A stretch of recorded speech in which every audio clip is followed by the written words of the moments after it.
6:31. Any adjustments to the agenda for the regular board meeting?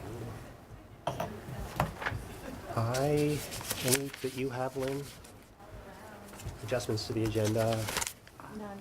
Okay, I've got a couple, or at least sort of clarifications. One is that, and it all has to do with things under item 8. The simple one is item 8B, ratification of letter of understanding and engagement with lawyers representing merger legal appeal. We did that at the joint meeting. Mm-hmm. However, I would like to substitute that item with an item to discuss the possibility of getting legal counsel from the town attorney, Larry Slacy. So let's remember to do that then. And then item 8A, discussion of Vermont State Board of Education decision to merge Athens, Grafton, Westminster. I sort of have 3 subheadings of that I just want to go into. One is, well, I think all 3 are as a result of communication from the State Board of Education yesterday. Item 1 is the certification of the new Union District, which the State Board of Education sent yesterday. Item 2 would be the Articles of Agreement that was sent yesterday that were edited for the Wyndham Northeast Union School District. And item 3 would be a discussion about the organizational meeting for the new Union District, which has also been part of the communication that the State Board of Education, or the Agency of Education, has sent. Okay. So let's review the minutes from the November 6th meeting. I had no edits to either the budget committee meeting or the full board meeting of any substance. There are small things, words missing here and there, but there's nothing that affects the content, so therefore I have no corrections. Anybody else have any? Well, I just wanted to ask, because I'm on page 3, it says Rick Gordon says Athens and Grafton have a problem with space and Westminster is at full capacity. So is that what you meant, that we're at full capacity and Athens and Grafton have space problems? I mean, I meant they have no extra space and we don't have a lot of extras, Right. if any, is what I meant. I don't know if that's Okay. implied by how that's quoted, but. Okay, I was just making sure. Okay. I have one item which is at the bottom of page 1 here, Josh, and that is under David Major. The State Board of Education has a preliminary plan, has been voting at the last couple of meetings. The decisions are not final until the end of December, is what you wrote. Yeah, that should say the end of November. The plans are now in place. Yeah, November 3rd. And then also just a note that, again, it's a very complete minutes and has too much drama in it. Not your fault. It's the fault of state authorities, in my opinion. What page? Okay, sorry? Oh, I'm sorry, what page? Page 1, the With the end of November? end of November, not the end of December. Mhm. Okay, is there a motion to approve the minutes as amended? I so moved. All those in favor say aye. Aye. All those opposed? Then, thank you. Communications and public comments. I'm here for communication and public comment, and my name's David Clark, known to most people at the table. And I'm here to urge you to hire that local counsel. I'm going to tell you why. I was on the phone around 3:30 with attorney David Kelly, Craftsbury Commons, who's doing legal work on behalf of the boards and other entities who think that these forced mergers are not a very good idea. Of course, it's my feeling as well. And lo and behold, an email from Chris Pratt rolled in, and attached to it was a pro forma meeting warning for a meeting to elect a transitional board. What was quite remarkable about that meeting was there was a signature line at the bottom of it for Daniel French, the Secretary of Education. And the way I read that letter is that it is the Agency of Education's intent, and I presume the State Board's intent as well, to simply shove these boards aside not later than January 29th. I've been doing this for 30 years. It's the first time I've seen a school warning that's been with the signature line for any member of the Agency of Education. And the reason that I'm urging you to hire local counsel is I think that you need to find out by what authority the Secretary of Education believes that he can warn a meeting and call an election Yeah. on behalf of local voters. Okay, thank you, David. I printed out a copy of that, so if anyone wants to see that, it's here.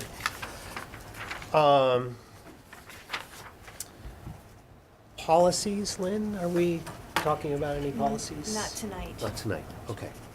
So let's hear the superintendent, assistant superintendent report or discuss it. So you can see by the attached report that everyone in the, well, mostly everyone in the main office has written a narrative. And my narrative is the consolidated federal grants. We have gotten it approved, and now it's back in for amendments. And the goal now that we have a little bit more time, we're not under a pressure of having it in by June 30th, and we've had more time to really, Chris and I really look at the district as a whole. I'm determined to spend every penny of that money. And right now, I still have some money, but the parameters are hard because I have to do it not too much to this school, that school, the other school. Westminster's number 3 as far as need. And, but then there's other ways I can spend it in Title II and Title IV. They're all combined. So we are working, and one of the things that we talked about earlier is Title IV, which is not only safe and healthy schools, but it's also technology and improving educational outcomes for students through technology and music and the arts, and also safe schools with restorative justice and having these things come in. So because the grant is about supplementing and not supplanting, which means we're the extra stuff. The stuff that has to be there by law, you're paying for, it's on your budget. But we decided that we were going to take develop a new position, a STEM position, a technology STEM position, to really push that engineering with that mathematical critical thinking in the schools and really get to the teachers and get down to the student level. So we've developed that piece. We've also developed a piece for it's trauma-informed, but it's also restorative justice. So when children, we have a lot of this, especially in middle school and out in the neighborhood and high school, so the harassment and bullying is a big deal. And what we want to do is bring in a consultant, a counselor / coordinator to help us in these situations with restorative practices, so that we're not just handing out discipline and warning. By law, we have to, and we have to report these things to the state, but we also want the children to grow, the students to grow, and to be able to, change the culture in the schools, have the teachers, have the staff, everyone understand that we're talking in a more restorative way. So these are initiatives that aren't costing the district anything. If we didn't use them, I don't really know what what the money could be for. And that's the Title IV. Title II is professional development. We have money set aside, particularly for literacy trainings, and we're doing that with our supplement services, our Title I teachers, our special ed, these people that are working with our Tier 2 students. That means the students who, in a tier model, it's called multi-tiered student support. Generally speaking, about 85% of the students get caught in that Tier 1 net. The regular ed classroom, what happens in there, great teaching. Doug and I had a great conversation on what are we expecting in a regular ed classroom. The ones that don't, that really need that double dose, so we're really working on those interventions, and we're using the grant funds. There's a lot of training going on. We're also planning for math training. These things come from the grants. And again, with the Title I, it pays, I think in this school, 2 or 3 salaries for certified teachers to do these interventions. We want them doing the best and the most effective interventions possible. And of course, on top of that, we do work with Compass, and we're working with them closely with what their needs are, as well as Current Hatton. So, and all of this takes just a little bit of time because there's so many parameters and there's so many, we'll pay for this, but we won't pay for that kind of thing. And, oh, but your allocation is here. And so it's tricky, but we're determined to get the most we can from those funds. So that's what my piece was about. And then, of course, we have a diversity committee meeting. We also have a wellness committee for across the district, and we came up with a vision and a mission for our diversity committee. Wellness is coming up at the beginning of next month, and I'll report on that. We also have submitted the grant for the middle school for the ovens that they need, the ovens and the stovetop, the new, it's taken forever to boil a pot of water, so we really just need to upgrade. This 40 years old. We'll know soon whether we want it or not. So those are some exciting things from my office. You know what Chris is doing. It's on the blog. He works day and night.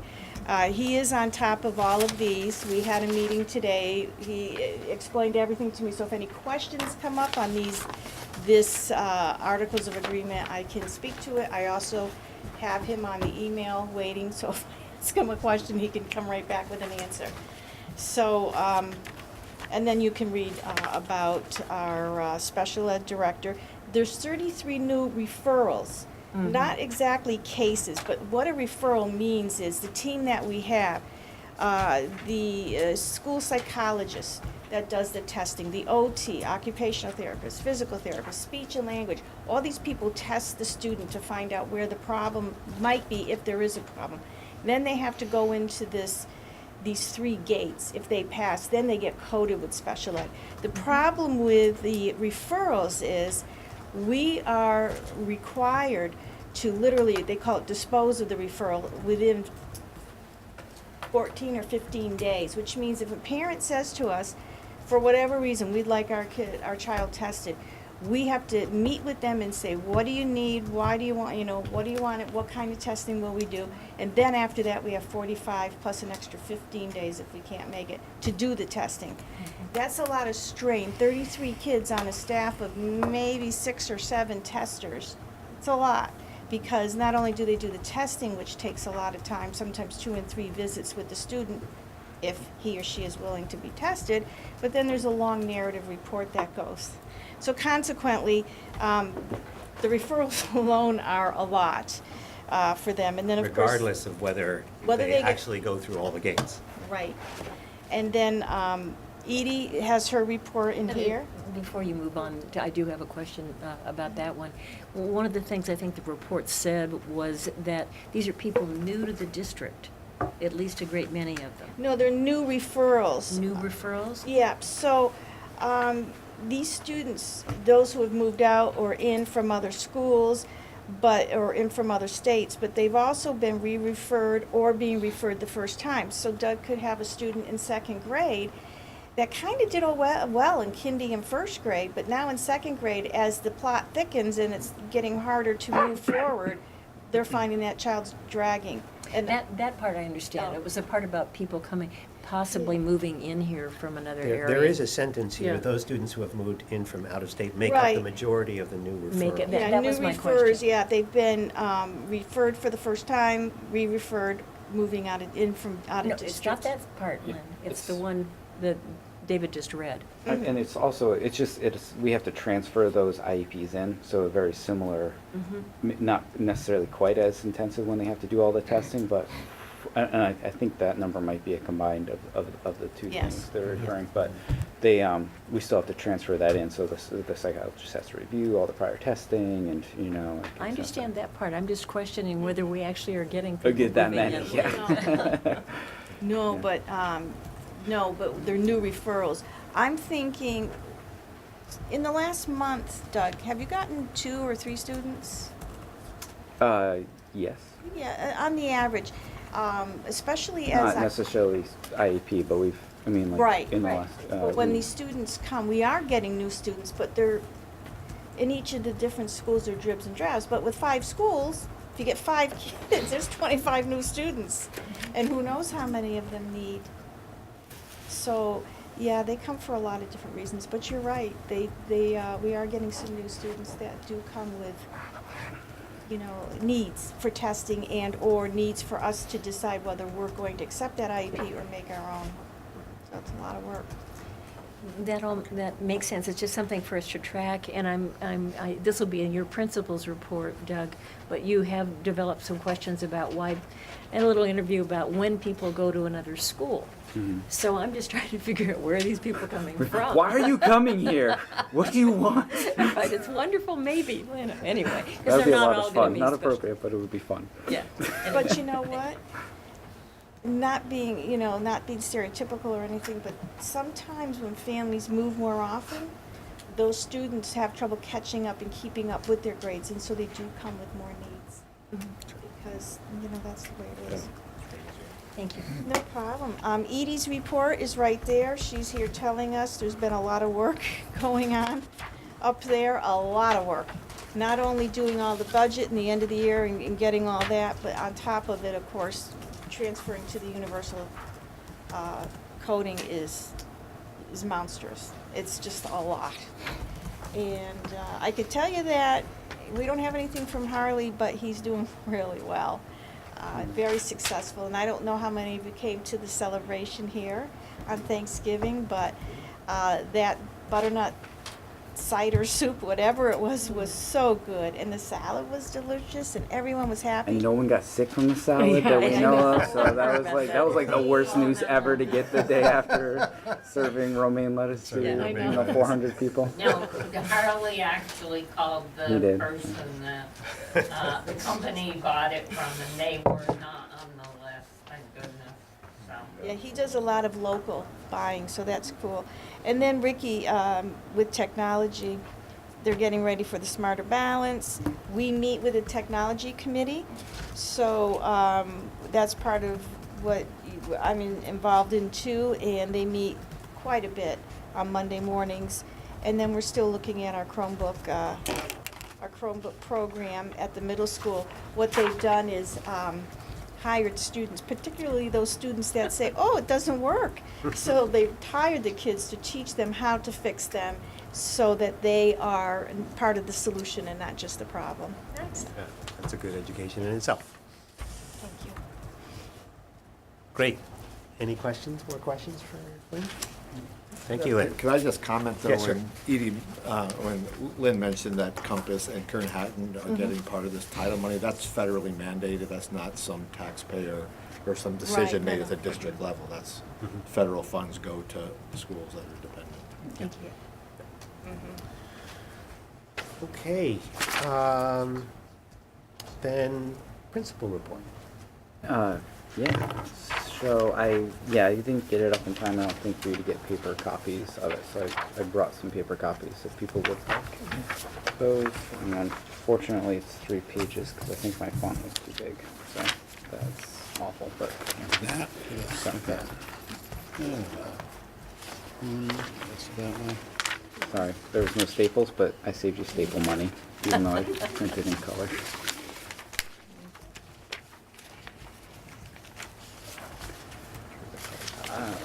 I think we have this conversation every time I print the scores, but I feel obligated to share the. I was What's gonna it? offer David. Oh, would you like What's that? up? No, I'm just here to listen. Okay. So the first 2 pages are just our track my progress scores. We just did our winter assessment.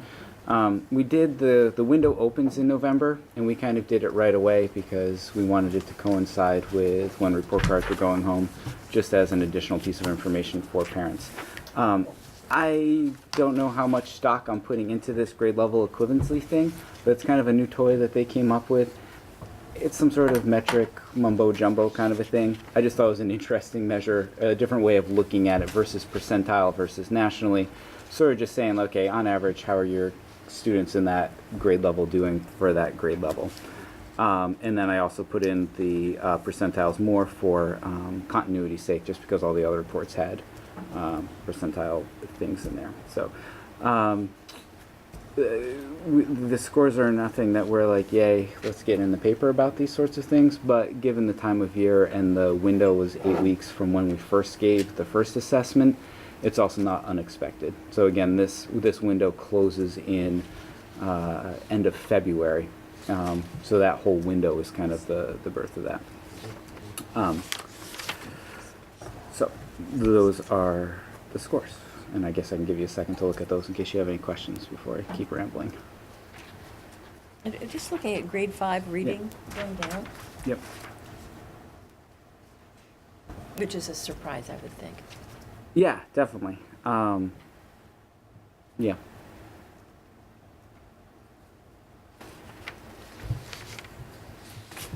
So the teacher came and talked to me after that because they were concerned and historically have exceedingly high scores and usually beat the average. I'm not concerned based on what I've seen in class or based on what the student performance has looked like. One of the things that the teacher mentioned is that Track My Progress tests some low-level basic skills, and what we've been training or teaching the kids to has been deeper level comprehension and dialogue and speaking and listening, at least in this first unit. So like what we've been teaching and what we're assessing in this particular instance aren't necessarily matching, and I think that will balance out by the time we get to the next assessment, and is particularly in that grade level. I think we'll see that. So. Where there's more testing for things like problem solving and comprehension. Is that correct? Well, and also that, it's not that those things aren't taught in the program, they're taught in different places, and the emphasis at the beginning of the year, which is kind of what this is measuring, even though it's in November, has been on getting students to learn how to dialogue with each other, to be able to understand conversations with each other based on what they're reading, and to be able to respond to what they're reading with interpretations, which isn't necessarily going to show up in multiple choice, the selected answer sorts of things. However, the types of things that they are doing, I think, will better represent in SBAC testing, for instance, where they are reading longer passages, comparing multiple passages together. And so, again, like not the results that we were looking for, but at least for myself, I'm not pulling the panic button on that, based on what I'm seeing in class and based on my knowledge of what the teachers are able to do and the time of the year. So I think that will pull around, so that by the time we get into the next assessment, which will be in March, I believe, I don't think you'll be seeing the same sorts of things. And if not, I'll have to apologize. Thank you. Makes sense to me.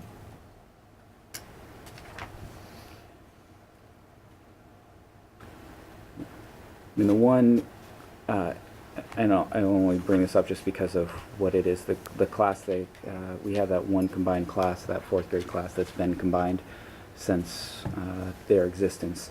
And like, as a group, they have kids who are excelling, and they're like any other group. However, that one I am concerned about, and we continue to adjust our supports in the way that we're supporting that teacher and those students, and how we're kind of trying to address that. Yeah. But it's obviously complex. Right. I mean, I wasn't going to say anything, but there are, it is,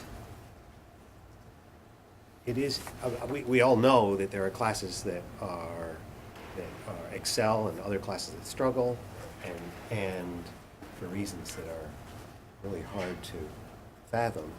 And I'm curious whether you think maybe this particular class may be struggling as a class, because of that, because it's been a big class all the way through, or is it just impossible to say?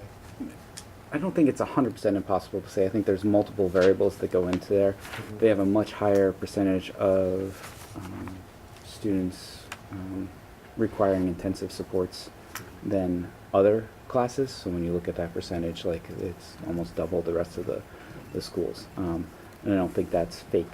I think, you know, like, it's statistics, weird things happen, you know, sometimes.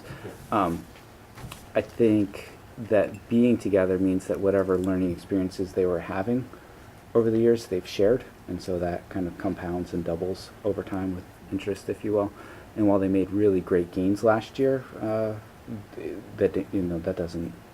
There's still more progress to go. So this is a class that, you know, they were a lot of the students, they were moving from levels and levels, and at least in Track My Progress, and they showed up in SBAC too. So even kids who were getting 3s were starting to get 4s for the first time, and, you know, like, but that didn't get all of them out of significantly below. You know, it didn't like totally eradicate that. I've certainly been thinking about what the benefit. They actually, as a group, like, their dynamics, like, sometimes you get these groups when they're locked together, like our current first grade is together. Next year they'll be split out. They actually get along fine too. Sometimes you get groups of kids and they spend too much time together and it becomes like a sibling thing, and it's just it's like no good. It's too familiar, and as a group they get along fine. So I do think that that's not necessarily an issue, but I think as a school it behooves us to think about alternative strategies for next year in how we're grouping them together, whether that's looking at different models in the 5-6 team, you know, and how we parse that out. And I don't really have the answers for that. It is obviously on my radar. It's been on my radar, and we just keep throwing things on the wall and seeing what sticks until we get some traction. Anything more in your reports? No, I mean, I put the draft of the exit survey in there. I'd appreciate any feedback. I am not a statistician or someone who does surveys for a living, Gallup poll, although I did do a Gallup poll one time.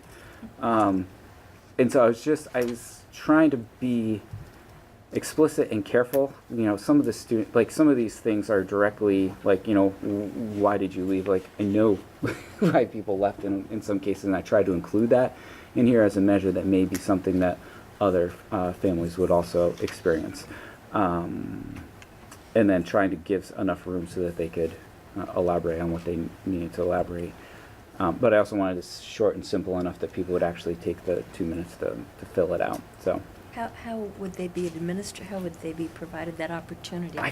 That's a great question. I mean, I think it would be a paper thing that as they're leaving, like, oh, hey, before you leave, because usually people come the last day, or whatever, it's a thing, you know, you come, you say goodbye, you grab their junk, you know, whatever they have, and then you leave. Okay, you know, could you fill this out? We could try mailing it with a self-addressed stamp envelope. Those would be the things that I could think of. I don't know if a phone conversation will work, but that could be a last resort kind of a thing. If you're like, hey, I'm just curious, could you? I think it's a great idea, even if there is no response, because to ask the question means that you care, and that's an important message. Thank you for picking it up after we discussed it. Yeah, absolutely. Okay, any further questions? Yeah. One of the multiple choice things I think often people talk about, like, challenge. I don't know if you think that's under something else, but Academic challenge for the children. perceived level. I think that's why people often send them to. Sure. I was trying to hint at that with course offers That's what I and know. programming, but I could say something like advanced challenging or something. programming, yeah. Yeah. All right. And then the other is, I think people leave because they perceive the inflexibility, or, you know, that more attention to the individual needs of their kids or something. So I don't know how you get at that. Individual attention, something? Yeah, I put lack of convenience / choice as one of the things, but you know, like I was trying to. It's hard to balance like being blunt with like. I know. Like, do you Well, disagree when I don't let you do the things that you want to do? Is that why you Yeah. left? Like, which I think is eight why gets some at people it. left. 8 is saying, why do they go to a new school? It's because of unique match with the individual child's needs. Mhm. One way of saying, didn't find that here, Mm-hmm. Yeah. I suppose, But- unless you want to ask them directly. I mean, but. So what if I should put a the- should the- / empowerment or like parent? I mean, the word does flexibility, you know, Flexibility. responsiveness or responsiveness to individual child needs, or flexibility and inflexibility being, I mean, I think those are traditionally the knocks of traditional public schools. Sure. It's Right. not flexible and it's not challenging. It's, you know, when you hear people going to at least the local alternatives here that, in elementary school. Lack of responsiveness / flexibility. Okay. Ability. Okay. All right, great. Any more questions for Doug? Thank you, Doug. Edie, any? Yeah, no, your budget, looks great. Doug's doing a good job. If you look on page 31 of your packet, line 201, just so you're aware, the adjustment of prior year expenditures for $2,885, that is actually the professional development pool that the teachers applied for. And it wasn't paid out until August. So it went in this year's. The only other thing I can tell you is based on the invoices we've gotten so far, for 7 and 8 tuition, we have 120,000 that hasn't been used. And we have had, some students leave, so,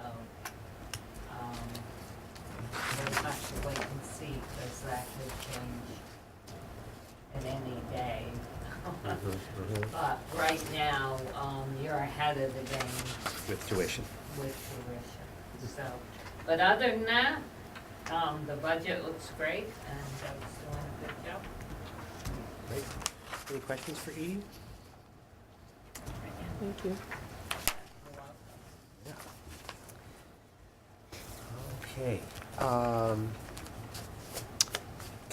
Committees. Any committee activity to report tonight? Okay. The Wyndham Northeast Supervisory Union. Anything to report regarding the Supervisory Union board? David, you're here. Any special? It met briefly last week, but then the next meeting of the Well, Supervisory we Union. really met for the purposes of having all the boards at the table. Right. And the next regular meeting is, This regular meeting is generally the fourth Wednesday of the month. This month. And I think that this month may bump up very close to one of those holidays, so I'm not sure what date will actually be set for. I think, Lynn, maybe it was going to be the 19th or something? Did I remember? Yeah, I think the meeting was supposed to be the 26th, and we sort of know that's not going to happen. And my understanding was that it was going to be discussed tomorrow night, the exact date. Oh, tomorrow night being the budget meeting for Wyndham. Yes. Well, there is a budget meeting tomorrow night, yes, for SU. For the SU, Policy but there budget. is not a board meeting for, No. no. Committee meeting. Okay. All right, thank you, David. New business, we have had, as treasurer for the Westminster School District recently, as a temporary treasurer, Nancy Dazell, I think. But now, it looks as though Paul Harlow has stepped forward as a permanent treasurer. So is there a motion to approve Paul Harlow as treasurer of the Westminster School District. Absolutely, so moved. May I do it that simply? Yeah. Yes. Any discussion? Edie, anything to, as soon as we approve this, then Paul will start signing the documents? He's actually signed, the last 2 weeks. The bank allowed us to do this, because the town had approved it. Okay. With the understanding that you all were going to approve it tonight. But I will tell you, as busy as he is, he's been right there when we needed him and has signed the checks. I think he's going to be great to work with. Super. All right, all those in favor of approving Paul Harlow as treasurer of the Westminster School District, say aye. Aye. All those opposed? Great. Congratulations to Paul. Now we move on to other business and the discussion of the Vermont State Board of Education decision to merge Athens, Grafton, and Westminster. And yesterday, the State Board of Education sent out to the superintendent, Chris Pratt, and then he forwarded it along to, I think, all of us, but it just came late yesterday. Several documents. One is this one, certification of the Wyndham Northeast Union Elementary School District. I call that the death warrant, David. The death warrant. Yes, maybe so, but it is the birth warrant of a new union school district. So, and one of the things it reads is, it goes into a preamble and then says, accordingly, the union district is a body politic and cooperate with the powers incident to a municipal corporation. It's interesting that this certification of this body politic done by Krista Hewling, who's chair of the State Board of Education, and Daniel French, who's secretary of Education, declares the new union district a body politic without the consent, I'll note, of the actual body politic. The towns all voted against merging. And I was feeling grumpy enough about that I looked at the Declaration of Independence last night, which in its second paragraph reads, governments are instituted among men, deriving their just powers from the consent of the governed. And so anyway, that nevertheless was what they did. And then they also sent a document here, a 13-page document entitled The Wyndham Northeast Union Elementary School District Articles of Agreement. Interestingly, they don't have the word default Articles of Agreement. They just call it Articles of Agreement, which is a little bit of a misnomer because we haven't agreed to it. But it is essentially a directive on how this new district should be run coming up. And it pretty much is as we had talked about in the last meeting.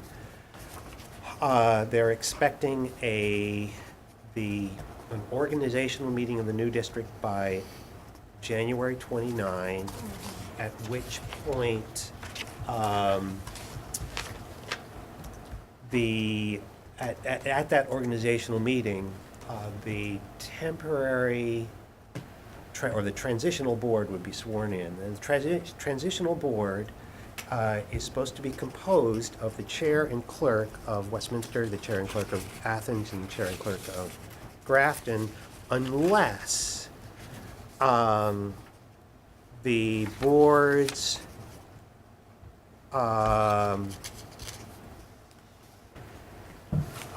designate another board member or members to serve on the transitional board instead of the chair or clerk. What section is that you're reading? Section 9A. And so some other board member could be designated to be on that transitional board instead. And other than that, I think it's pretty much as we had described earlier. Yeah. And it means, just to summarize again, that organizational meeting happens before January 29. It is 2018 though. Oh, So yeah, we that were- mistake. We already, no. Was a yeah, typo. it's a typo. Oh, it's a typo. But Yeah. it- Fantastic. there you it's go. passed. Technicality. Oops, We're all I missed free that. now. You're right, 2018. Rick Holloway caught it, yeah. We're already in violation. Oh, that's what he meant when he said, "Gotta get cracking." Right. Got it. Oh, interesting. Anyway, I think they meant 2019.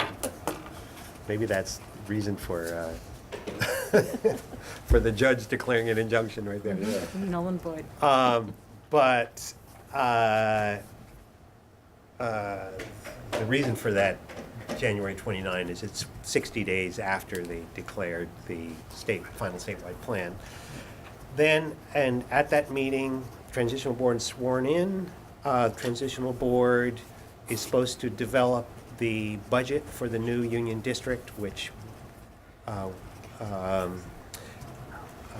and then the transitional board would warn a meeting for the election of, sometime around town meeting, for the election of a permanent board composed of 2 people from Athens, 2 people from Grafton, 2 people from Westminster. Those people would be elected by the aggregate vote of the 3 towns, and then there would be, at some point in the spring, prior to the next fiscal year, which begins July 1, there would be a town-wide, well, no, region-wide votes, or 3 town votes on the budget that the transition board puts together, and then that would become the budget starting July 1, and the board, the new union board, would be in full control July 1. Anything to do with this board or the Athens Town School Board or the Grafton Town School Board would be over and done with, except just to see through the audit of their previous activities. And that's July 1, 2019. 2019.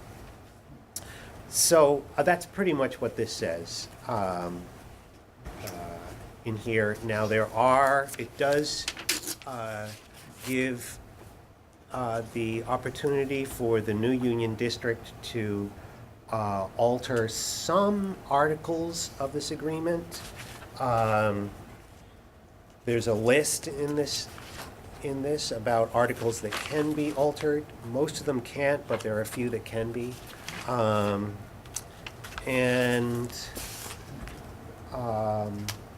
Anything else? What have I missed, Lynn, in describing that? David, I'm going to ask you to spare some language for me from Article 8. And what Article 8 says is, on or before January 29, 2018, the voters of the new union district shall hold an organizational meeting within the district on a date and location to be determined by the superintendent. The superintendent shall pass notice. You go down to Shall post notice. yes, shall post notice. Go down to the last paragraph under A, and it says, "The Secretary of Education shall draw the warning for the organizational meeting." Mhm. B, this is to be transacted. The Secretary or Secretary's designee shall call the organizational meeting to order. The voters of the new union district shall transact the following business at the organizational meeting. All votes conducted from the floor. Elect a temporary president, officer, and clerk of the new unified district from among qualified voters of the district. To swear in the members of the transitional board created in Article 9, who shall immediately assume office and serve until the voters of the new union district elect the initial members of the board of directors, and those members are sworn in.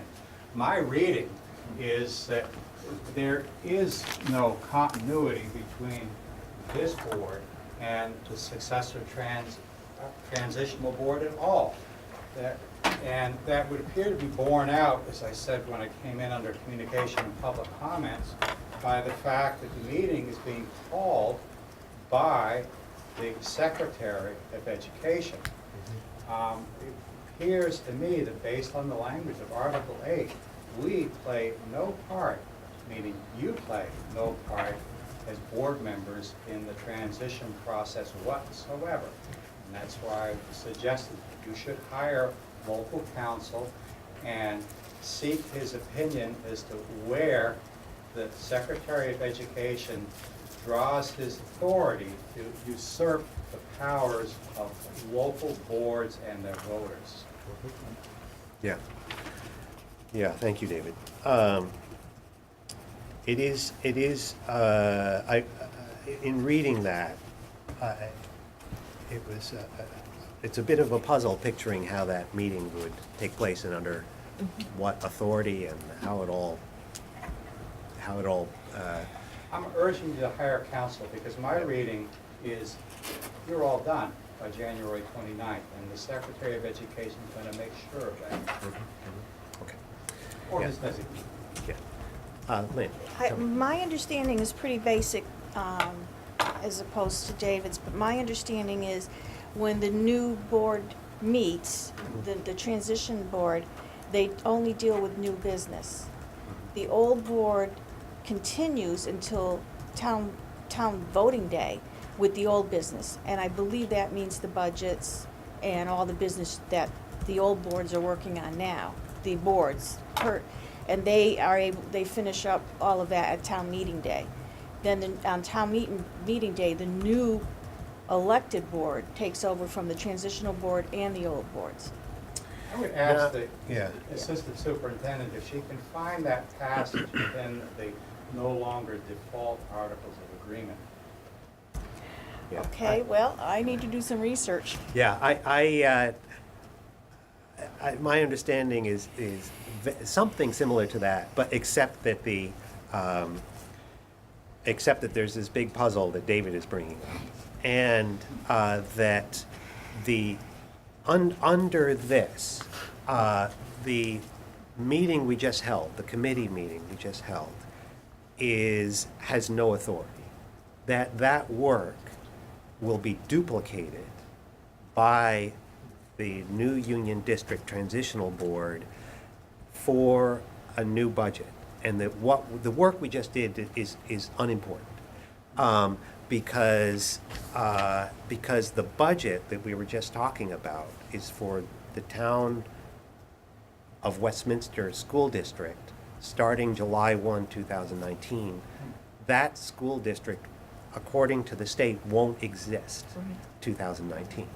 That school district, whether it stops existing on January 29 or stops existing sometime between January 29 and June 30, it would no longer exist. The new Union District exists. So any business that would happen at a town meeting this year, according to the state, would just have to do with, not with any coming budget, but with money that was allocated last year and how it's being spent this year. But there would be a little report on that, perhaps, at a town meeting. But there's no votes on any upcoming budget or anything of that sort because the new Union District Yeah. is in effect. That's only if the lawsuit that we have joined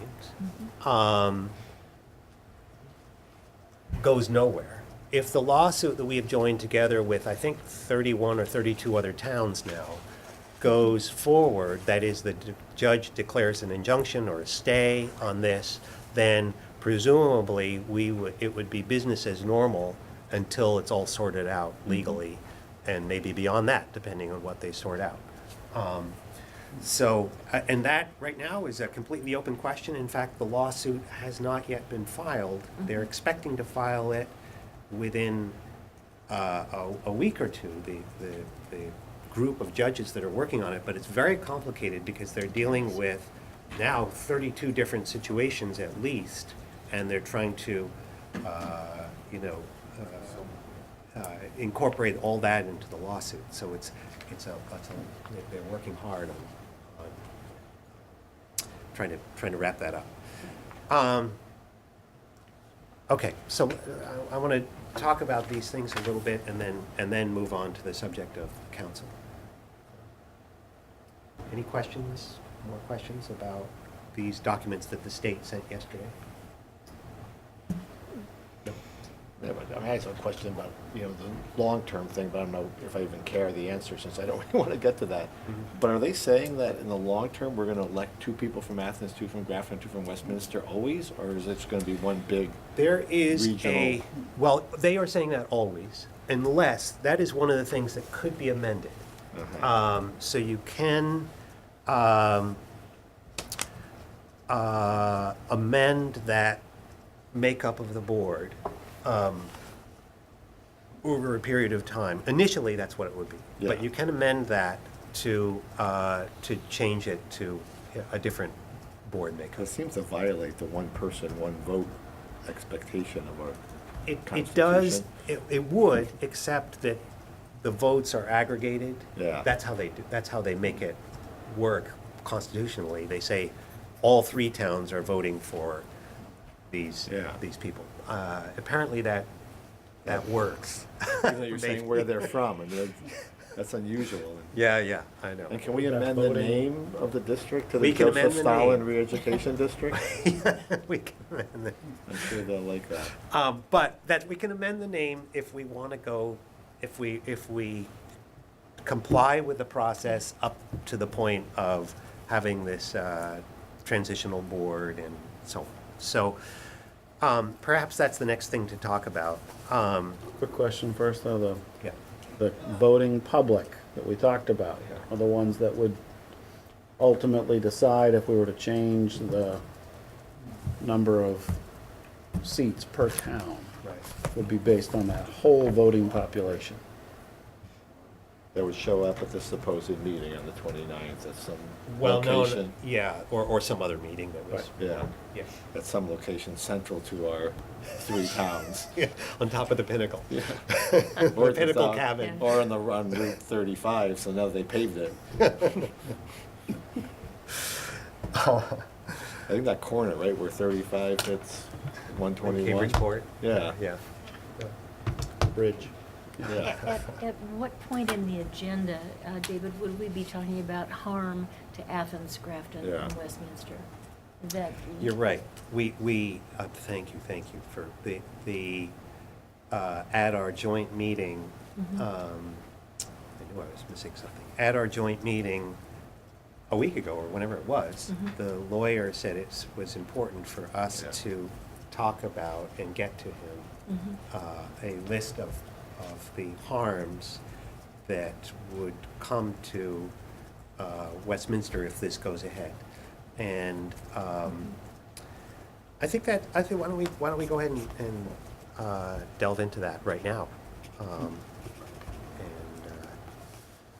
But you could get started because one of those that you cited is the potential financial harm to citizens or to our budget here, as it turns out, because describe, for everyone, the tax implications and the differences between Athens, Grafton, and Westminster. Yeah.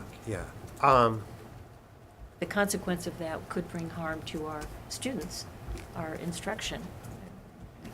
Please provide the background, because you Yeah. know those numbers. Edie, you may know better than me at this point, but what the education tax rate in Westminster is higher than the education tax rate in Athens and higher than the education tax rate in Grafton, by a noticeable amount. What exactly those figures are right now, I don't have on the top of my head. Do you? Hold on, and I can tell you, what the current years are. Yeah. Um,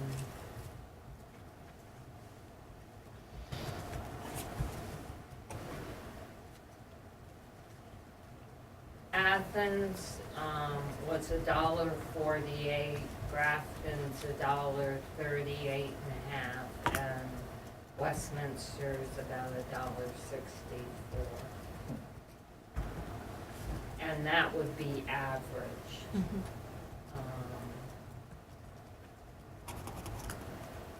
When I did it, when this first happened, but there were contingencies in play that we've missed now. That your tax rate wouldn't go up more than 5 cents, and now it would just be averaged, Just be and averaged. everybody's would be adjusted. Because that rule, that, it used to be a rule, and it still is, that the tax can't change more than 5% a year or something like that, right? Right, but that went away when, along with the money and everything else, when the Act 46 originally came about. And for the districts that merged, they got that benefit. Now, if we end up having to do this, there are no hold harmless provisions. Everybody's taxes will be adjusted. It would be one Year tax one. rate, one tax rate for the whole union district and all three Right. times. So what that means is that if we just add the budget for Westminster that we're working on, and we add to the budget for Athens and Grafton that they're working on as well. Because of the fact that the budget for Westminster and the population of Westminster is so much greater than both Athens and Grafton combined, their tax rate would jump up fairly immediately to something close to $1.60 or $1.64. That's if the budgets are just added together. The budgets we're working on right now are just added together. That creates a significant pressure on the new transitional board that would be making a union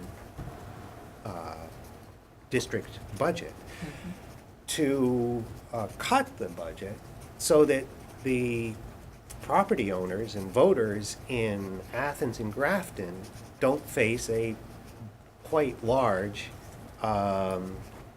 property tax increase. And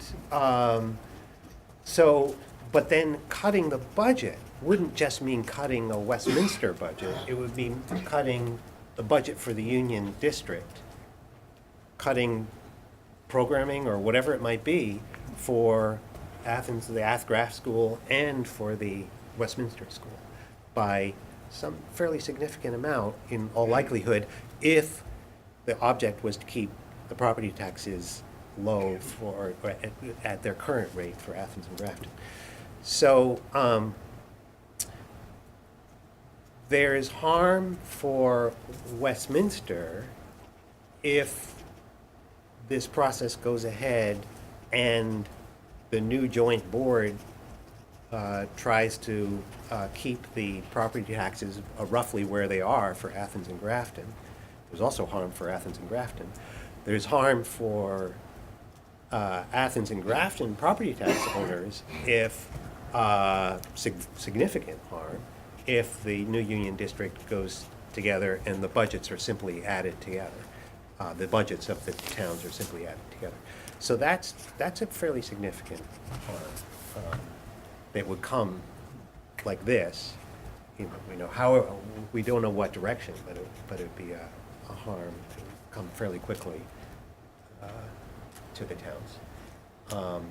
What's another one that? Well, playing that one out a little bit farther. sure. I mean, if the budget is cut and the proportion of that that serves Westminster children is cut, I would imagine that we would be seeing larger class sizes because we would lose teachers. I mean, I would imagine that that would be a consequence. Yeah. I mean, I'm seriously, I try to play it out. I mean, I can't, we're looking at what we consider to be a very tight budget and a responsible budget. It is really largely personnel serving our children, and the special education money is federal. So our local tax dollars are really serving the kids here. And in a scenario like that, I think we start seeing all kinds of cuts. I mean, it could be music, it could be art, and it would be larger class sizes, I imagine. Yeah. I think there's a conflict that you would create because the board might very well be proposing budgets that do exactly that and are slashing and cutting.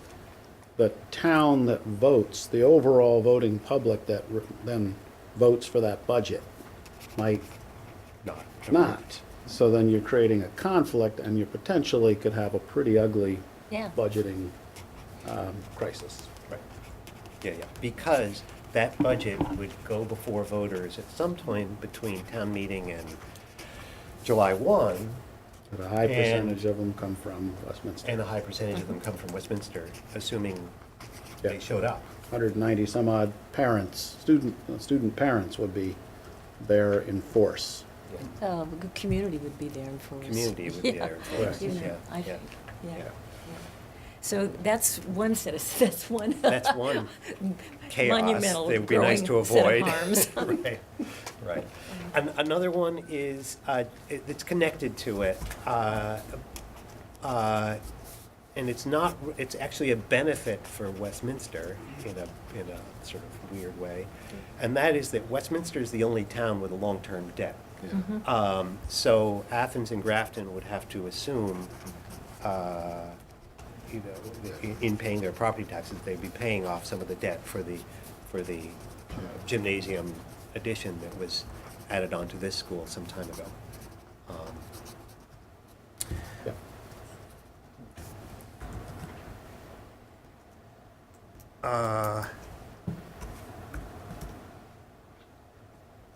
Okay.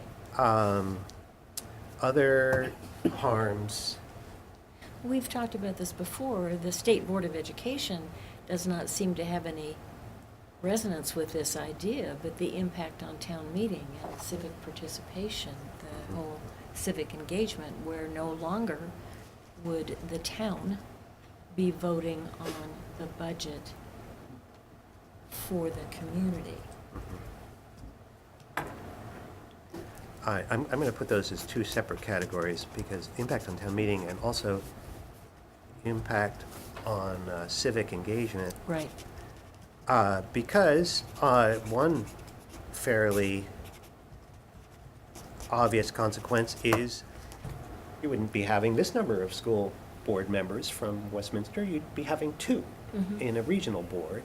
And that means that the kids or grandkids or whatever connected to these families would not see their parents involved in that sort of civic engagement. There's and you know, all of the other peripheral stuff that happens from citizens being involved in town government.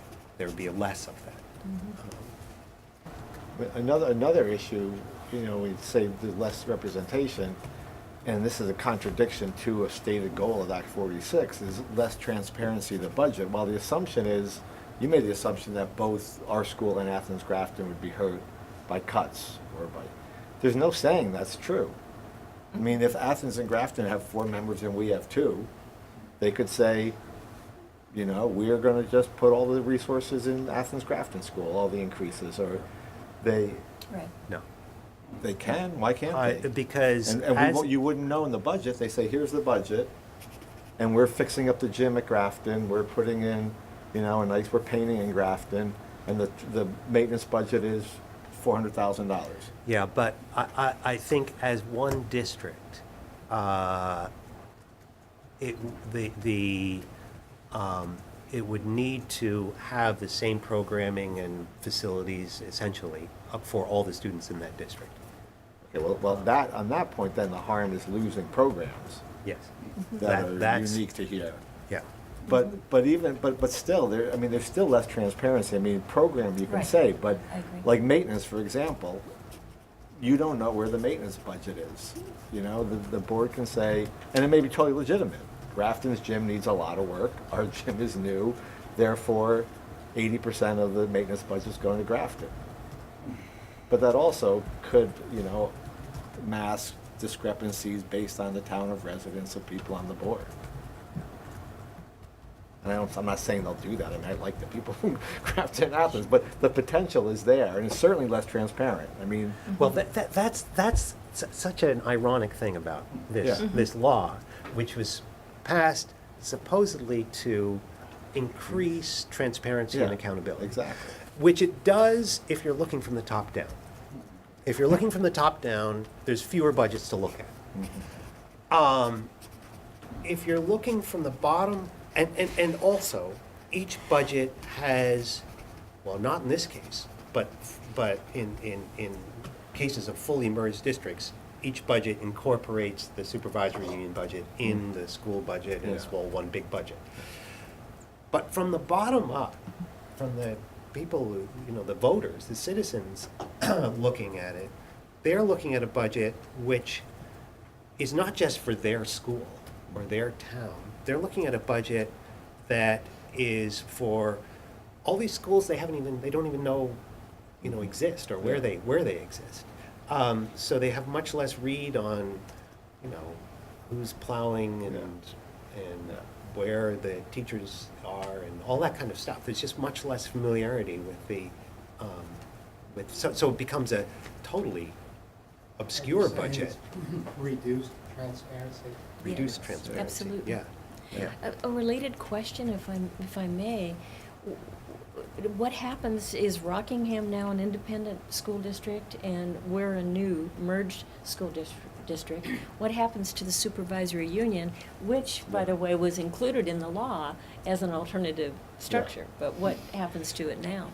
It has fewer board members because But there it are does still three. exist? It still exists, and it consists of 3 members from Rockingham and 3 members from the new unified district. That's all. And the high school, 3 members from the high school. That's right, as it currently is, So 369, 369. okay. And now it has 15 members, I think. Mhm. Yeah.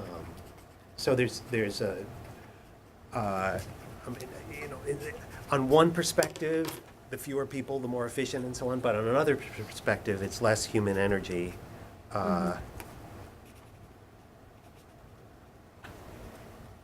Going into that.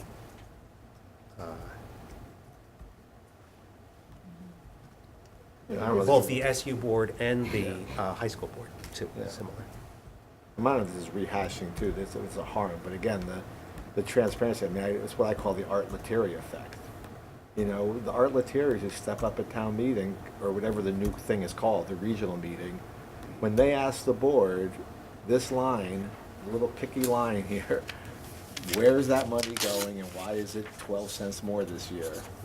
It's gonna be, between 2 schools, I can't really, you know, and again, ours is easier just being 2 schools, some districts are many more schools. But why is the copier budget higher? Is that, you know, our school, their school? Why is the nurse, you know, all these lines, that was town taxpayers have kept an eye on all these years, are now gonna be this sort of vague, well, can't really tell you. It's kind of a combination, and the best we can tell you is this is what the administration said the total cost between the schools is going to be. And so we're, you know, we're losing transparency, accountability, and I think we're going to end up with less budgetary control in the long run. Complexity of budget oversight, Yeah. absolutely. Okay. That's a hard Wait, So, of course, I emailed Chris because I personally wanted to be clear. His response to me about the boards is the new board is voted on January 29th. This new board, and you could choose if you don't want. Once the permanent board is voted on the meeting day, so town meeting day, your 2 members will be voted in But the current, this is what help me if I'm understanding, the current boards stay in place until July 1st. Until this year's budget, until then, this year's budget is still under the current control of the individual school district. So this budget we're working on, That we're The spending. budget last we were year's. working on last year, which is in effect this year, Yeah, what we're actually spending. is what we're actually spending right now. ah, No, so the one we're working on doesn't count. doesn't Yeah. All count. right, I'm gonna just shoot that to Shoot it him. back to him, I'm yeah. sure you're right, I'm sure Yeah. you're right. But I also want to be on the right page because I don't want to misspeak. Right. And I mean, it puts, it's a very confusing situation, no doubt about it. And it really makes it feel like I should be spending time on this? Shouldn't we be spending time on this? Is this just a fruitless endeavor? You know, it adds a great deal of uncertainty to what we're doing. See, my understanding is that we will merge the budgets that you all are building, and we will keep them separate, just like we do in Rockingham. So Rockingham has a throughout, and then they have one for the middle school, one for Central, and one for Saxon's River, and they're all in one budget. Mhm. But it won't all just get merged and dumped into a big mass. Well, yes, except, I mean, that theoretically is what would happen. But there would be this new transition board, which is really in charge of that joint budget. Right. And they would face some really tough choices, because unlike Rockingham, which is just it has and has always had a single school property tax rate, you know, the budget goes up and down, and this would be combining towns that have very different education tax rates. So that board would face a decision of, do we just add the budgets together that have been worked on, and let the Athens and Grafton citizens suffer through a large property tax increase? Or do we cut the budget and try to hold that property tax increase to some reasonable amount? So, and the fact that there would be 4 members of the 6-person board, 4 members from Athens and Grafton, would mean that worry, which is, I'm not knocking it, that is a real worry, they'd have to look at that really carefully. And whether, what the decision would be, Lord only knows. I don't know. But that's why I You know. think there's a potential harm. There's a potential harm. There's a Significant. harm either way. Absolutely. Because Absolutely. Athens and Grafton don't want to, and no one wishes a large property tax increase on any of the citizens there, but also no one wishes the Athens Grafton School and the Westminster School to have to cut programming drastically, because in order to cut the budget, when a lot of the costs are just what they are. The special ed cost is not, we can't lower that. We can't lower the transportation budget, so we'd have to lower the regular education budget in Right. some fashion or other. Dave? The wonderful logic behind Act 46 is it actually pushes those perils out into the future.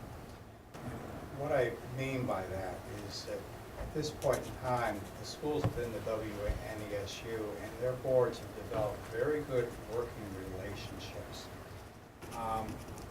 What I believe Act 46 is intended to do bluntly is to close the smaller schools, and the logic and strategy is very simple. The Westminster grand list is 3 times the size of Athens and Grafton grand list combined.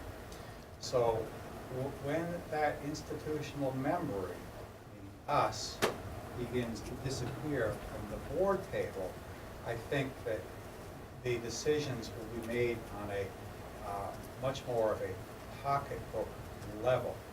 And I'm going to suggest to you that that is the single largest peril that you face, which is that eventually the cost of education will become cheaper at the cost of delivering a quality education, because that's exactly what's going to happen. You will end up with, not this board, down the road, a future board for their citizens. And remember, 3 voters to 1 in Westminster, as opposed to Athens and Grafton, who will make their presence felt. If Westminster wants to spend money, Westminster can spend the money at the expense of Athens and Grafton. Near term, Athens and Grafton, if it's unless it's a town meeting style budget arrangement, if it's an Australian ballot, they'll set that budget. Okay, Lynn. Chris says, yes, it'll be as Edie stated, that the budgets will be the way Edie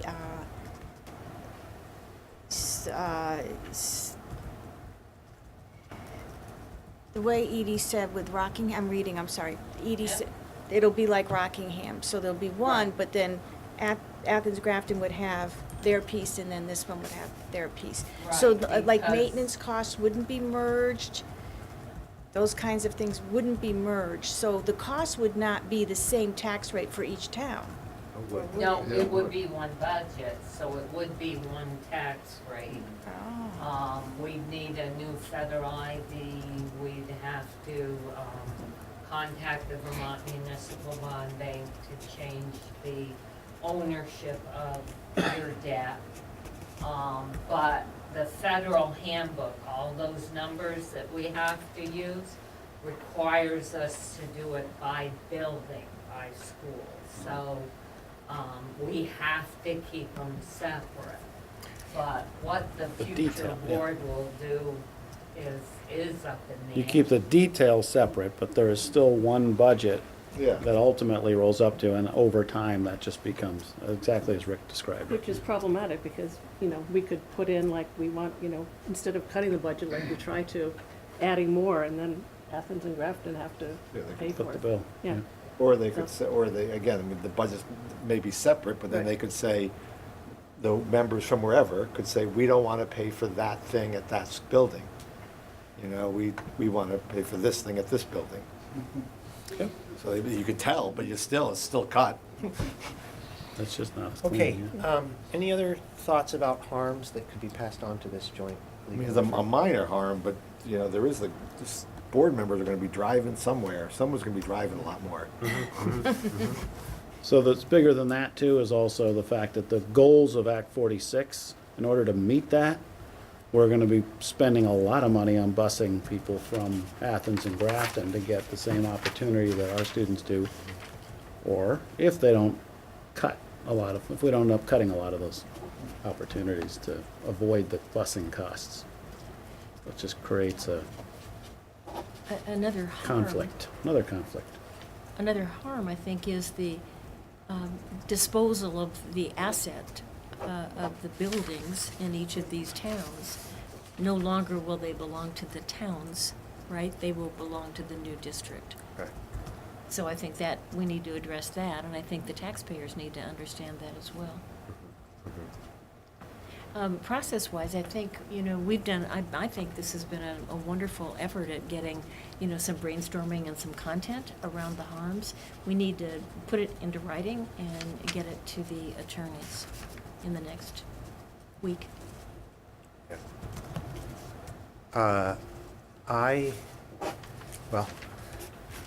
Any volunteers?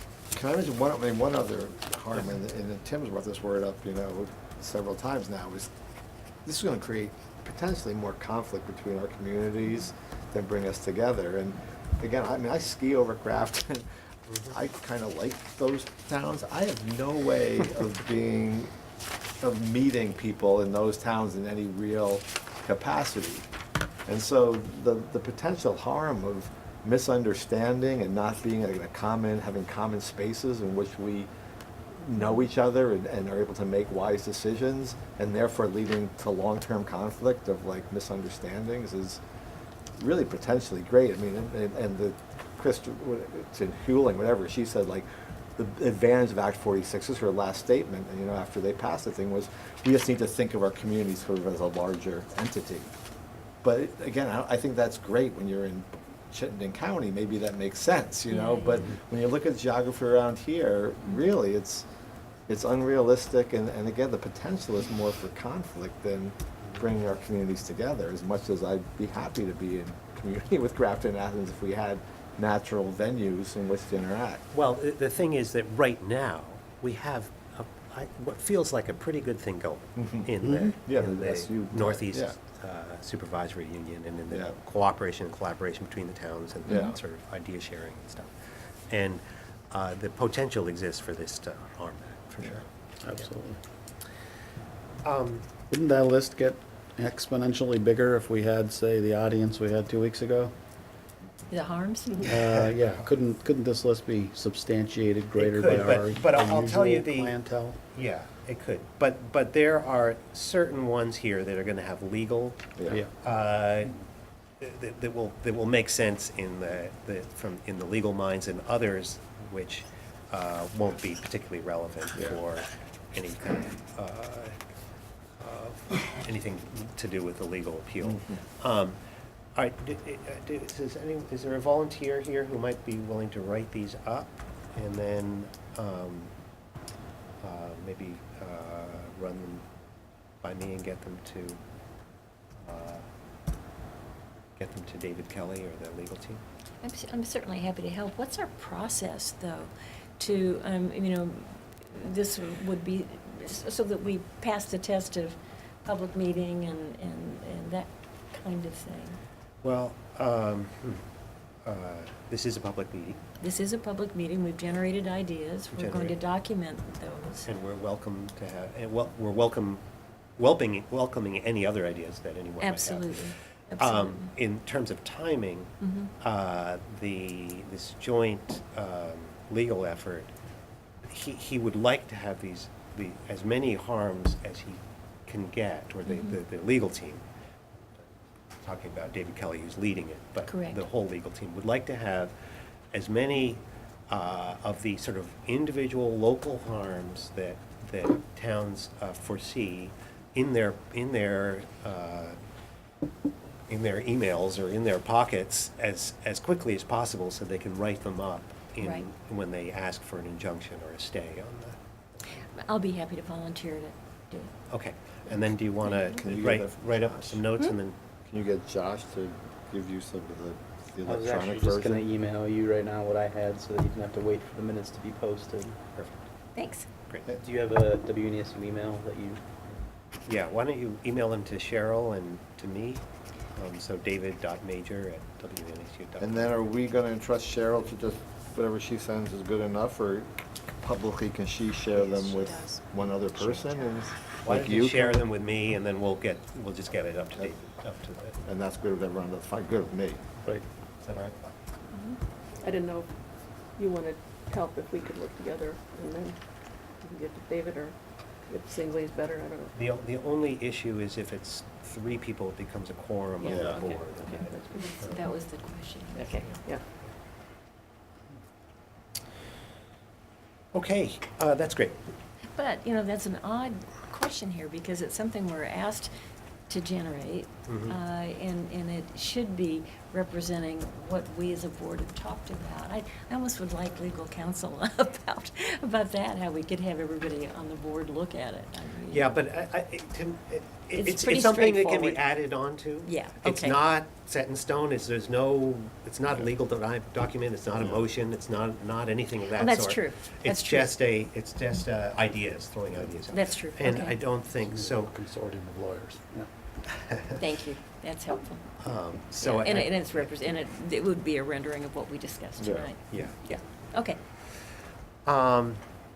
Okay, so moving on to the last thing here in this general item of old business, and that is a discussion about whether or not we should consider or want to consider employing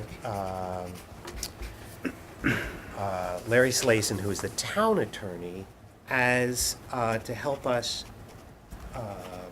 work through some of the issues that we as a board face or as board members face in dealing with these documents and directives from the state.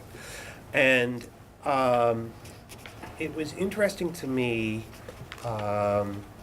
at our last joint meeting, we did go into the executive session without saying too much about the executive session or any, which the pertinent parts of it that shouldn't be talked about were where the legal effort is going. But this part, I think I'm free to talk about, and that is that the joint legal effort between the towns is working on what all this means for the towns and trying to get a stay so that the stay on these activities or on the directives from the state so that towns around the state can try to figure out what it means and where to go from here.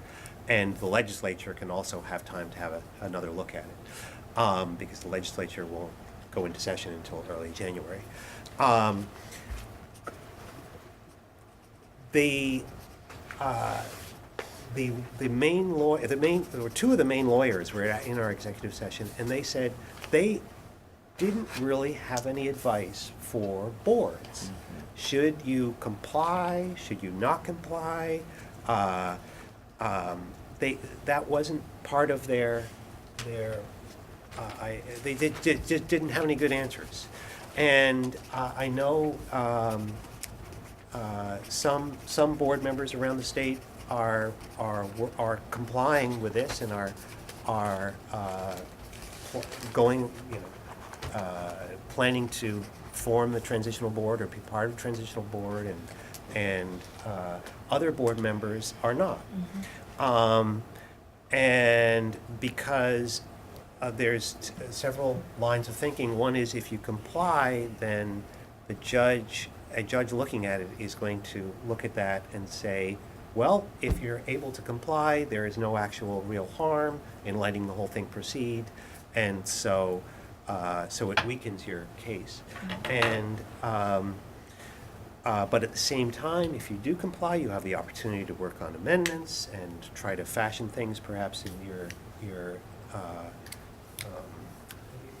favor, and you will have more time to work on a new union district budget, for instance, or whatever. There's quite a variety of reasons for complying. So, but Larry Slason, who was also there, said that it was his view that it would be well within it would be advisable not to comply.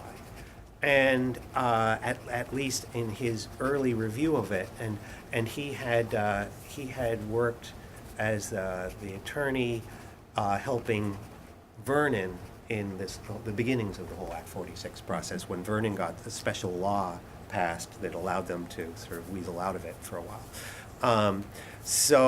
And I don't mean that pejoratively. They were very, they were very wise, and it went. It was in Vernon's favor to go the way they went. But so let me just read this that Larry Slason wrote afterwards regarding where he's at and what his thoughts are. David, I've reviewed the default articles of agreement, which now are on what we were just mailed. I remain very concerned that the Board of Education is proceeding without legal authority to implement rules which impose legal mandates, adversely affect property rights, and deny due process. The Board is a Vermont agency with rulemaking power within its statutory area of authority. The Board is not the legislature and may not exercise a legislative function. The board is exercising standardless discretion and is imposing rules which have not been adopted in accordance with the Vermont Administrative Procedures Act, and he cites the act numbers. In its rush to implement Act 46, the board has exceeded its authority under 16 VSA 164 and has disregarded the rule-making requirements of the APA and the 16 VSA 164 subsection 7. It is my hope that the statewide joint action of school districts challenging Act 46 will pursue these concerns to a judicial determination. It is important that the mandates by stayed until the significant legal, administrative, and constitutional issues can be resolved. It's important that the mandates by stayed until the Be stayed, Be probably. stayed until the significant legal, administrative, and constitutional Yeah. issues can be resolved. In the meantime, the boards of Westminster, Athens, and Grafton are at a significant crossroad. The default articles of agreement demand much from your boards in a short period of time under circumstances where the legality of the demands remains seriously in question. Our office remains willing to advise your board as your board deems advisable. I would like to talk with you to determine the role your board may like us to take as matters proceed. I would like to talk with counsel for the WNESU to make sure that all interests are being considered. The concerns of your board and Westminster residents may not be entirely aligned at all times with the interests of the WNESU. So that, he's talking about Sitzel and Page, which we usually use as counsel in legal matters, which we do together with the WNESU often, and but that may not all be aligned in this case. I will do nothing further until I hear from you. Let me know how you would like to proceed. And in another email, he said that he, though he did review and slightly change the letter of agreement that we signed and ratified and sent to the joint effort, and though we did come to our, and have some words of advice to our last joint meeting, he would not be charging for any of that because he has been so involved in the Westminster school system, and he was chair of this board at one point, and he's just been, cares a lot about what's going on. But also, or maybe he was chair of the Union High School Board. I think he was chair of the Union High School Board. But also, but then going forward, he would, if we ask him, he would charge the rate that he charges the discounted rate, he called it, that he charges the town of Westminster when he does work for them, which is $140 an hour. So, so anyway, that's his advice at this point. And I'll just say that I feel like there are some significant questions about what we might like to do, how we might like to proceed individually or as a board in going forward with these articles of agreement, which are dictated to us. And do we want to, I'm sure that the superintendent will do as he sees fit, but he may, as directed by the Secretary of Education, he's being directed to warn a meeting. Should we, as a board, be in attendance, or a couple of us be in attendance at that meeting? Should we not be in attendance? Should we be complying with it or not complying with it? What's the best way to do that? How do we proceed? And so those are questions that I have. I think I would like to get legal counsel as far as how to proceed. I would vote for that. One thing I'm wondering, because if Larry Slason is already counsel to the town of Westminster. I wonder what, and if therefore he probably has an agreement with them, a retainer or something like that. I wonder, and because the town of Westminster's interests are at play here, I wonder whether it might be within his current agreement with the town to be of some assistance to us. I think that's a conversation that It's worth that asking. might be explored. You know, so that's one idea. I too think we need counsel. My personal feeling about the articles of agreement and what the superintendent is being asked to do and what we're being asked to do, I think the whole thing is potentially, in many instances, illegal. I think it's it is inconsistent with the purposes of the law. I would like us not to weaken our case by getting involved in compliance. That's just my personal opinion. Well, and I concur. I feel like honestly, I don't have the authority to comply because I was elected by the townspeople of Westminster to oversee, or together with all of you, the town school district. And I wasn't elected to dissolve the town school district and to sell the schools and to Right. be part of the creation of a different school district to oversee the education of the town's kids, despite what the Secretary of Education might declare. So it just feels like it's not. I personally feel like I don't have the authority, and I would feel it just wouldn't be right from that standpoint to participate in this. But what does it mean not to participate? Right. Too? That is a question I would love to have some advice about. So, David, do you have I something? don't have any advice for you on that. I'm going to tell you, $140 an hour is a screaming deal for a lawyer. And I think maybe what you want to do is stroll up the street and ask the select board if they want to sign on to the suit. There's several select boards in other parts of the That's state true. that are on it already. Well, And then maybe you can do some cost sharing. yeah, and Right. in that matter, I got a call today.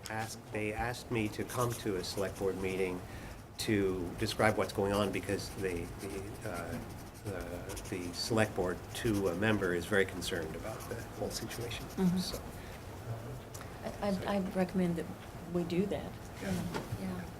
And we know that the action, the legal action will be taken within a few weeks now. I definitely don't think we begin to comply, given the timing. So if we were to vote for, to ask Larry Slason's help in reviewing this and offering advice, I think the first thing I would do would be to, or maybe ask but I would do would be to send him or ask the supervisory team to send him these documents that we got yesterday, so he could just review them and give some advice about how to proceed. Is there a motion?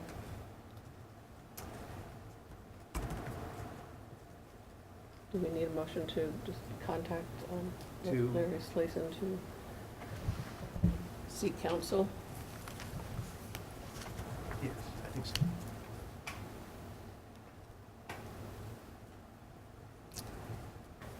To approve, a motion to approve, Exploration, I would say, of Engaging- legal support from legal counsel Support for the board, for the school district, for potentially the town of Westminster, in some combination to be explored, really. I know the language on that wasn't great, sorry. Can you repeat it? Probably not. Your board, not mine. Mhm. I'm going to suggest that what you want to do is engage legal counsel for the purpose of advising you as to the legality of the steps that you are being asked to undertake. And I think that if you can go over and cut a deal with Westminster on this, I just makes it a little cheaper. But I wouldn't put that into your Okay. motion, because if you do and the select board doesn't go for it, then maybe you're gonna have to meet again and make another motion. So I agree with David's motion, if you could restate that for us. Cheryl Charles moved to engage legal counsel for the purpose of advising the board of the legality of the steps the board is being asked to take. Can I make a suggestion to you? By- And this is my concern for Edie. I think that what you may want to do is simply ask council to review warning documents provided by AOE and advise you on their legality. We will cover a wide range of issues for you. And I think it would answer the question of whether you're using taxpayer money to litigate with or not. It's not any different than having council review any other warning, and it's very commonly done with annual meeting. That sounds wise. Thank you, Even David. better.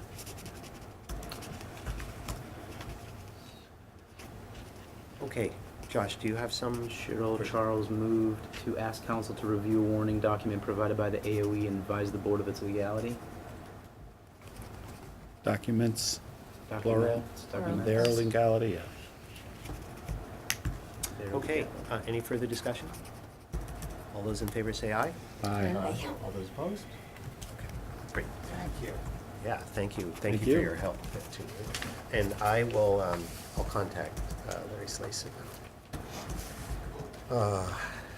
Get the process started, and also probably contact select board. Council for the purpose of, is that a motion too? No, Okay, I'm gonna take that one out. thank you. Okay.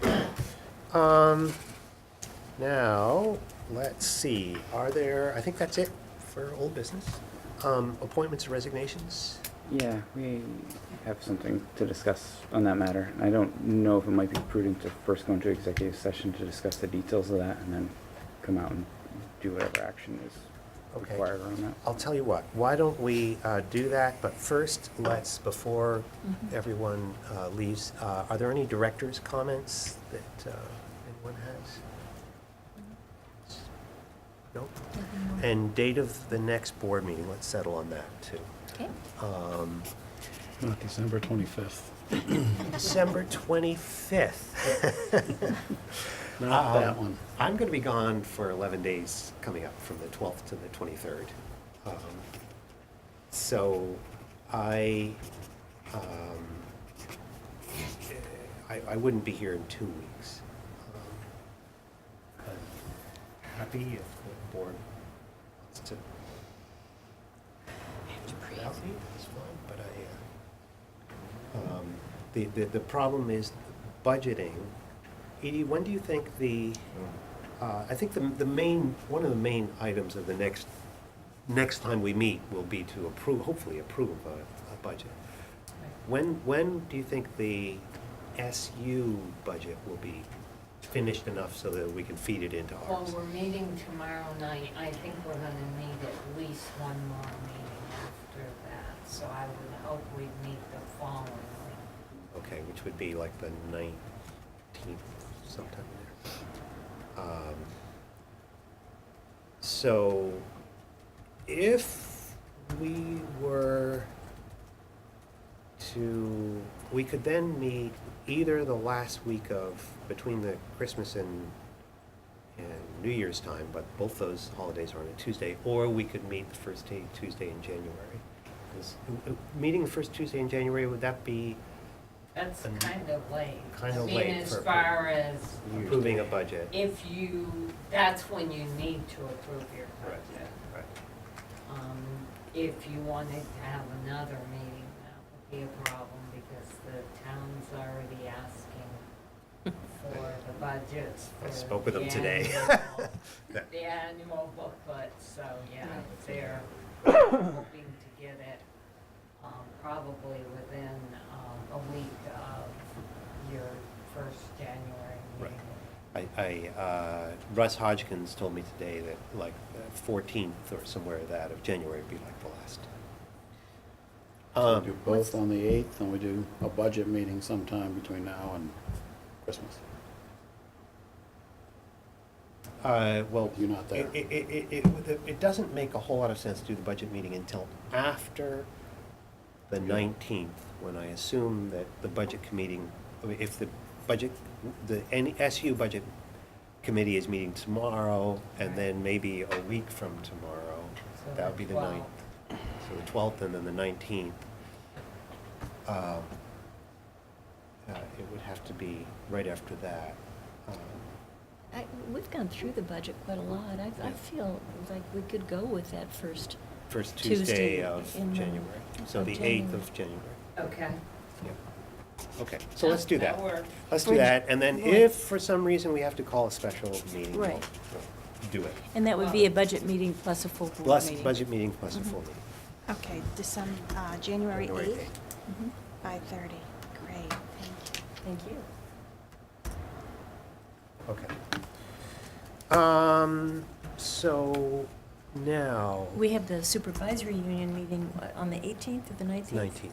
On the We 19th? think I, it hasn't been finalized. let me just, Right, and I was just thinking, you're gonna be gone, but I know I can be there. so we have it on the 19th, it hasn't been finalized, they may make it the 12th. We're meeting tomorrow night for the policy and budget meeting, and it says here the 19th, but they could move it up to the 12th. Who's on your Westminster board for WNASU budget?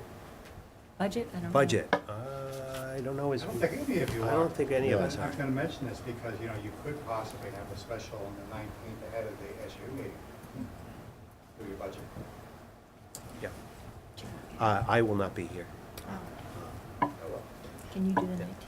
Yeah. Okay, I can't. So, two of you can be on the 19th. Mhm. Great. Okay. Okay. Are you Then- meeting, are you meeting for budget on the 19th, or just going to the SU on the 19th? Just the SU. Thank you. Now, I think that is it for this meeting, is except it. to go into executive session. Someone want to, yes, go ahead. Move Move the, that we go to executive session for a personnel matter whose public nature may harm whatever the board. all those in favor of going into executive session to discuss personal matters, say aye. Aye. Aye. All those opposed? Great.